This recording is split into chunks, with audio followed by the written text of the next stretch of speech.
We are in Photoshop for editing, so we have taken that image. So at that image we will practice. So first we will crop the image to get fixed in our canvas.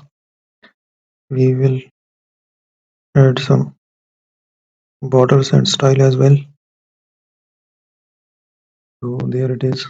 For further we will use the lasso tool. Now I will make a selection and adding filter into that selected part. So here is the image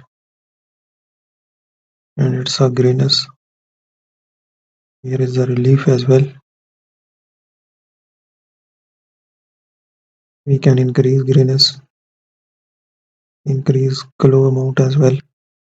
So there is the image. Now we can add the camera raw filter into it.